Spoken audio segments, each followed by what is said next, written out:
We're here with Amy Stock.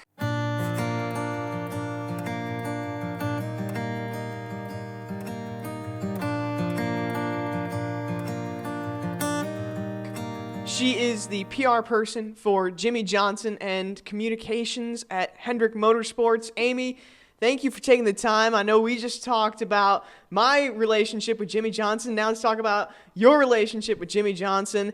I don't know if you can recall this, but do you remember the first time you met him? Yes, I actually, I don't even know if Jimmie knows this, but back when I was finishing grad school in 1999, I had an interview. I wanted to get into racing, and I had an interview at a marketing company in Fort Mill, South Carolina, and it was for a Busch Series driver named Jimmie Johnson in the Excedrin car. And I didn't get the job, but I ended up getting a job in the Truck Series later that year, maybe like a couple weeks later. But you know, the first time I met him obviously was 2004 when I came to work here at Hendrick Motorsports, like officially met him. And yeah, I've been here ever since. That's crazy. No, it's been fun watching you, and I was looking at your Instagram and I kind of got lost just like going through all these old photos, and it's crazy some of the experiences and memories that you have. So I want to be able to get into some of that. But your job right now is managing Jimmie Johnson's schedule, putting it together. How difficult can that be to manage one of the biggest names in the sport and a 7-time champion schedule in the Cup Series? Well, I mean, I'm kind of just a small part of a bigger team when it comes to that because Team Jimmie is pretty thick. So, you know, we have his office. So John Lewinston, who you know he is the vice president of Jimmie Johnson Racing, and so we work closely together with John, and then with Jimmie's social media person, Lauren Edwards, and Ren Digital. And then we work with Ally, and then Jimmie's pilots and Jimmie's personal schedule. And so it is sometimes kind of hard to, he's got a lot going on. I mean, he's a dad and he's got horse riding lessons and, you know, horse shows and, you know, his training and stuff. So, but we've all worked together for so long that we really we know kind of when we need to give Jimmie, you know, his time. And then when, you know, there's opportunity for doing interviews and things like that, we try to keep it as routine as possible, just so he has a little bit of normalcy in that. But he's pulled in quite a few directions. Yeah, you spent probably more time than anybody with him, especially during a race weekend. What is the personal side of Jimmie Johnson, the away from Jimmie Johnson, look like, and versus the competitor in him? Because I know he's got a fiery side when it comes to wanting to compete. So, like, what's the difference between kind of the two personalities he could have? You know, I mean, I think he obviously is a fierce competitor and he wants to win. He knows he can. I think the Jimmie that, you know, it's pretty funny because he will talk to people and shake hands and, you know, chat people up until the minute he gets into that race car and puts his helmet on. And literally that's his time to focus. You know, some other athletes might need a couple hours, things like that. Jimmie's pretty resilient when it comes to that kind of stuff because I think he's just so used to it. But, you know, I think the relationship that I have with him at the track is super business. You know, I obviously have to be really, really aware of what is going on around him and always be 2 steps ahead of him just to make sure that things go smoothly. But I mean, you know, he called my husband and I on the night of our wedding rehearsal and just gave us good advice. And he was in Switzerland at the time because he couldn't make it. And so, you know, he really cares about all the people around him, his whole team. And I'm just a very lucky recipient of that as well. You know, he's just the best. Do you remember the advice he gave you for the wedding rehearsal? Yes, because I was super stressed out, and so Marty Smith from ESPN married us, and we got to the rehearsal, and I realized that I did not have a ring ceremony written because I was writing the ceremony myself, and I was freaking out and I was so nervous. And of course, I don't do well with like all kinds of attention on me anyway, but he said, just remember, it's about you guys, like nobody else. It's your wedding, and that's it. And actually, the day we got engaged, that was the advice he gave us then too. So it was all great advice. That's awesome. Yeah. Well, that sounds like a stressful time. I've never planned a wedding, but Don't do it. Yeah. No, let somebody else do that. Exactly. Yes. I know there are a lot of moments that have touched you personally, and one thing that I looked and saw on your Instagram that was really cool to me, and I just kept thinking of different instances where Jimmie's gone out of his way to find a fan, whether that be have them stand on pit road or just go and slightly make somebody's day. Super small things. So, like, what's one of those moments that have touched you personally, and what's one of your favorite moments where he's just kind of gone out of his way to be a better person? I don't think all of us will ever know like the extent of what he's done to go out of his way to do things for people, because it's probably like an astronomical list.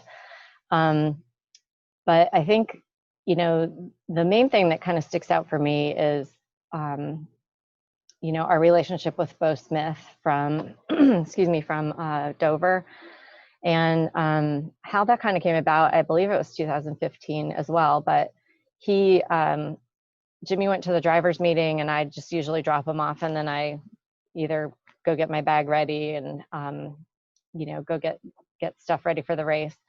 And I guess in the driver's meeting when he walked in, Bo, who was, I think, 11 or 12 at the time, maybe a little younger, he was in a wheelchair, and he jumped out of the wheelchair and like hugged Jimmie, like hard hug, like wouldn't let him go.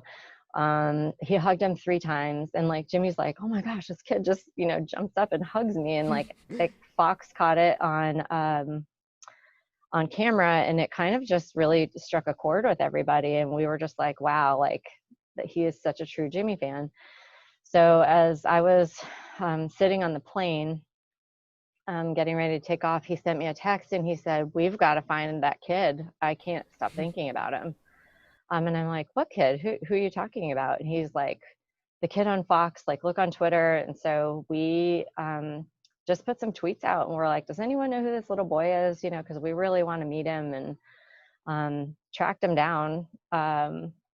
And we brought him to Pocono the very next race, and Jimmie made him like an honorary crew member for life. And I mean, he's been to every Dover, and he's been to Pocono, and he's been to Watkins Glen and Daytona. And so we just, we Zoomed with him because they wouldn't let any fans at Dover. I text with him, like, we have a personal relationship with him. Jimmie's girls have a relationship with him. So we've really come to know him over the years. And, he just likes being around Bo because Bo makes him happy, and Bo is a happy kid. And although all the challenges that he has, like, it's just incredible to us, that he's just this great force of joy, So just seeing him do that, I think, there's other things. I mean, obviously he does so much for everybody, but like, Joe Crowley missed his plane, and, he's another PR rep in the series, and he gave Jimmie a ride, or Jimmie gave him a ride to New York one time. So like, he just does random things, which is like, and he never really wants any notoriety or anything for him. He just does them because he wants to. Yeah. Oh man, the video of Bo, I remember seeing it on Twitter, and just like, what a heartwarming moment that must have been. Yeah, he actually sent me a video last week that he was nominated by his school as a PR guy. And so he wanted to let Jimmie know that he's going to be a really good PR guy. So, he's a great kid. Oh yeah, well, that's so cool. I love seeing whenever he's at the track, and just seeing those pictures, man. That's really neat. Obviously this is Jimmie's final season, and when COVID hit, you would hope that like, it was so disappointing to me because he was having this build up to having a great walk-off, and then COVID hits, and he's not really able to get the exit that he necessarily deserves. How tough's it kind of been with this COVID world of like, you know, Jimmie quite hasn't been able to get the proper send-off that he should have under a normal world? Well, I think, you know, he, in typical Jimmie fashion, you know, he's okay with it because, you know, he understands that there's worse things going on in the world right now, and that people's health and safety have to come first. And he's obviously experienced, you know, these new normal times firsthand. And in California, I mean, they could not have done more for him if they tried. Like I mean, his girls waved the flag, and, you know, he led the field, and just the salute, and all the fans, and it was incredible. And so I know he's glad that we had California, and I am too.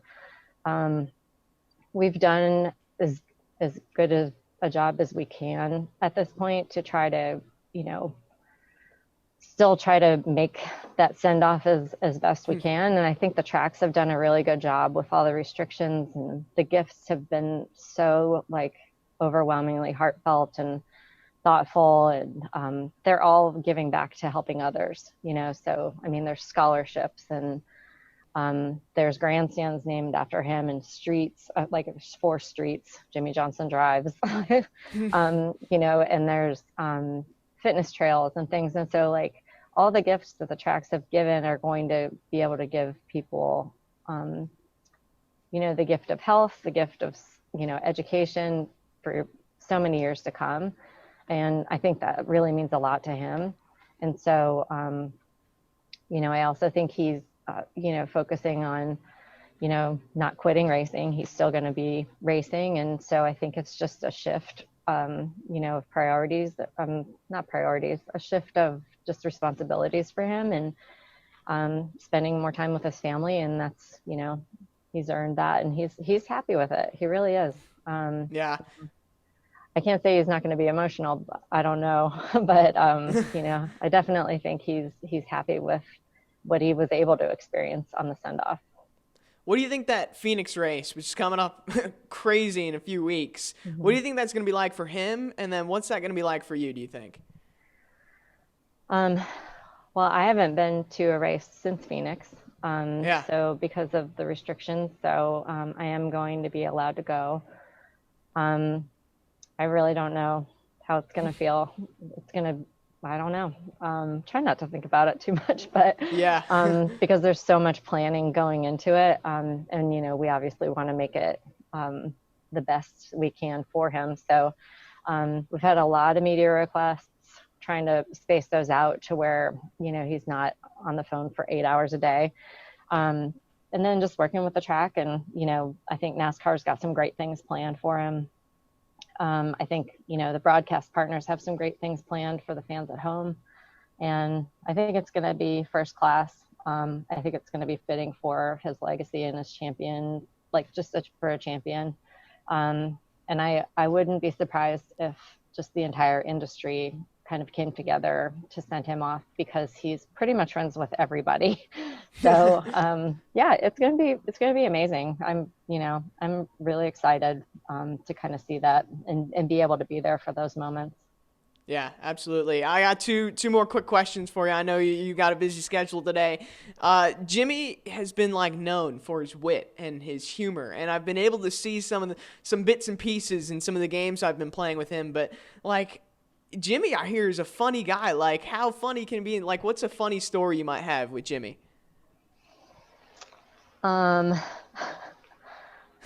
don't know if some of them are like, I think I think like a lot of things about Jimmie, you know, he never has a shirt, like with a sponsor. We always have to bring a shirt for him.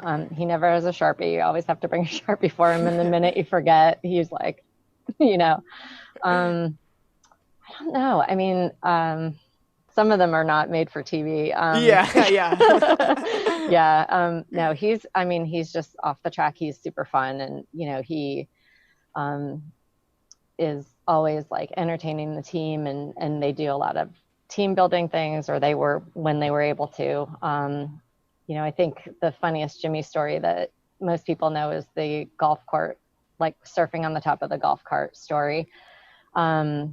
He I was not working with him at the time. I was at Hendrick though, and he fell off the golf cart and broke his hand from surfing on the top of the golf cart. So, but he's been pretty, like, he's got some fun friends. So, I think he enjoys his private life, but we just always have, fun on the golf cart and things. His golf cart driver has kind of been, Biggie is known for his very aggressive golf cart driving, and Jimmie and I will usually get after Biggie, when he's plowing through fans and stuff like that, and we'll just be like, I can't look, and so it's just stuff like that that we laugh about. So I didn't know about the surfing on the golf cart story. So, oh my yeah, gosh, that was before I actually started watching NASCAR. So that's funny. I did not know that. yeah, I think it had to be like 2004 or 5 or 6. I'm not sure. It was at a golf tournament. He was having fun with some awesome. of his baseball friends, and they were, I think, indulging, and Jimmie thought it would be funny to surf on top of the golf cart. But, the story came out in bits and pieces. And again, I was not his PR person at the time. Christine handled it super well, but he ended up having surgery for the broken wrist. So, yeah. Now I know what not to do. I looked to Jimmie for a lot of things, and now I know I should not surf on the top of a golf cart. Well, Amy, thank you so much. It was great to. I've got like so many more questions, so I'll have to have you on another time just to be able to hash out some more stories. And but I really appreciate you taking the time. And man, Phoenix, it's coming up. It's coming too soon. It's crazy. I know. Well, we appreciate you, and I mean, I've enjoyed watching you kind of grow up. Literally behind the microphone. I mean, you've done an outstanding job representing yourself, and it's just great to see the passion that you have about, TV and NASCAR. And I'm just so glad that you're pursuing your dreams and succeeding at that. So that's a lot. I appreciate it, Amy.